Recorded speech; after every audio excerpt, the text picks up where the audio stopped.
Hello friends, आइए आज हम मार्ग में परचेज ऑर्डर क्रिएट करना सीखते हैं। तो फर्स्ट ऑफ ऑल आप यहाँ पर ट्रांजैक्शंस में जाएंगे, देन यहाँ पर चूज करेंगे purchase order and then new order. आप देख सकते हैं परचेज ऑर्डर की विंडो आपके सामने अपीयर हो गई है। देखिए, जब कोई कंपनी अपने सप्लायर्स को गुड्स सप्लाई करने का ऑर्डर देती है उसे परचेज ऑर्डर कहते हैं। और साथ ही इसमें जो कंपनी है वो पहले से ही अपने सप्लायर्स को ये ऑर्डर दे सकती है कि उसे इस पर्टिकुलर डेट तक इस पर्टिकुलर क्वांटिटी में जो गुड्स हैं वो डिलीवर होने चाहिए। परचेज ऑर्डर बनाने के लिए सबसे पहले आप यहाँ पर डेट स्पेसिफाई करेंगे, देन एंटर की प्रेस करते हैं। अब आपके सामने यहाँ पर सप्लायर्स की लिस्ट डिस्प्ले होगी कि किस सप्लायर को आप परचेज ऑर्डर देना चाहते हैं। तो आप यहाँ पर उस सप्लायर को सेलेक्ट करेंगे, देन एंटर की प्रेस कर देंगे। अब आपके सामने यहाँ पर बिल डिटेल्स की विंडो डिस्प्ले होती है। अगर आप अपना कोई ऑर्डर नंबर या डिलीवरी डेट देना चाहते हैं तो उसे आप यहाँ पर स्पेसिफाई कर सकते हैं। फिलहाल हम यहाँ पर जो है एंटर की प्रेस करेंगे।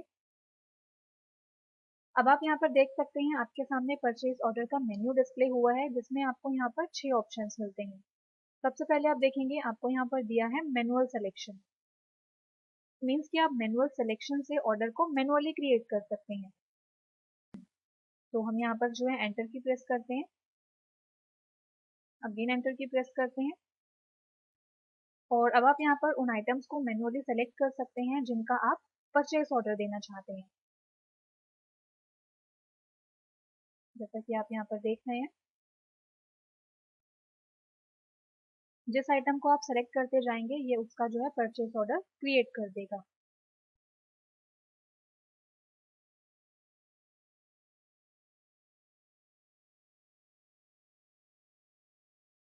अगेन हम यहाँ पर जो है पार्टी को सेलेक्ट करते हैं। फिर आप यहाँ पर देखेंगे नेक्स्ट आपको यहाँ दिया है सेल्स बेसिस।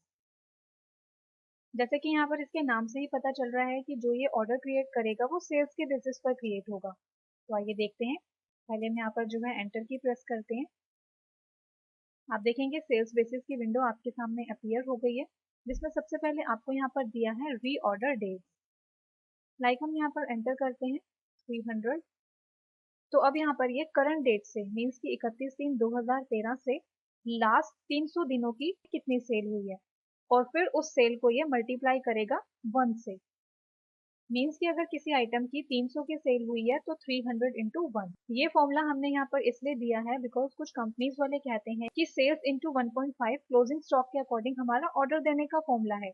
तो उसके लिए हमने यहाँ पर ये वेरिएबल डिफाइन किया हुआ है, लेकिन अगर आप चाहें तो आप इसे अपने अकॉर्डिंग चेंज भी कर सकते हैं। फिर यहाँ पर नेक्स्ट है quantity divided by.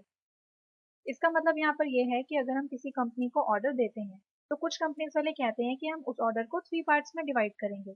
Like first delivery हम करेंगे 5th को, सेकंड करेंगे 10th को और थर्ड करेंगे 20th को। तो अगर आप ऑर्डर को 2 या 3 पार्ट्स में डिवाइड करना चाहते हैं तो उसे आप यहाँ पर स्पेसिफाई कर सकते हैं। नेक्स्ट है क्वांटिटी इन बॉक्स। इसका मतलब यहाँ पर ये है कि अगर आपने आइटम मास्टर में बॉक्स क्वांटिटी को फीड किया हुआ है तो आप जो है बॉक्स में भी ऑर्डर दे सकते हैं। तो अब हम यहाँ पर जो है एंटर की प्रेस करते हैं। आप देखेंगे यहाँ पर हमारे सामने कंपनीज डिस्प्ले हो गई हैं। जो कंपनी आपने उस सप्लायर में फीड की हुई है वो कंपनीज जो है वो यहाँ पर ऑटोमेटिकली सेलेक्ट हो जाएंगी। बट आप यहाँ पर जो है स्टार की प्रेस करेंगे ताकि ये सारी कंपनीज को सेलेक्ट कर ले।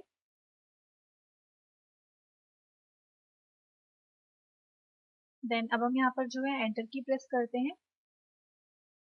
तो अब आप यहाँ पर देख सकते हैं कि सॉफ्टवेयर ने ऑटोमेटिक सेल्स के अकॉर्डिंग आपका जो ऑर्डर है वो जनरेट कर दिया है। और अब आप यहाँ पर जो है इसे सेव कर लेंगे।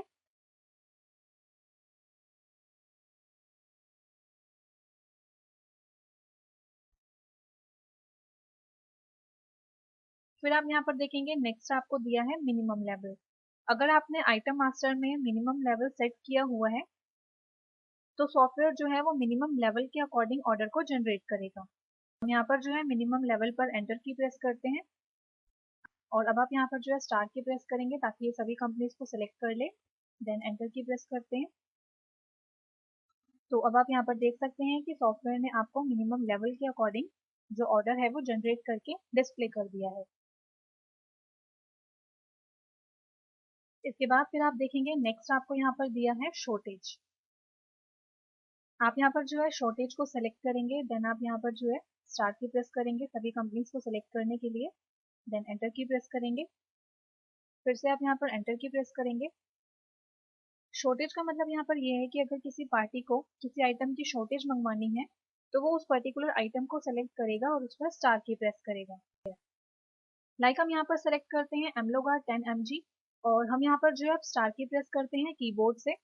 आप देखेंगे आपके सामने शॉर्टेज एंड पीओ की विंडो डिस्प्ले हो गई है और अब आपको यहाँ पर इस आइटम की जितनी भी शॉर्टेज मंगानी है उसे आप यहाँ पर एंटर कर देंगे। लाइक हम यहाँ पर एंटर करते हैं 10 और शॉर्टेज स्पेसिफाई करने के बाद फिर आप जो है उसका परचेस ऑर्डर जनरेट कर सकते हैं।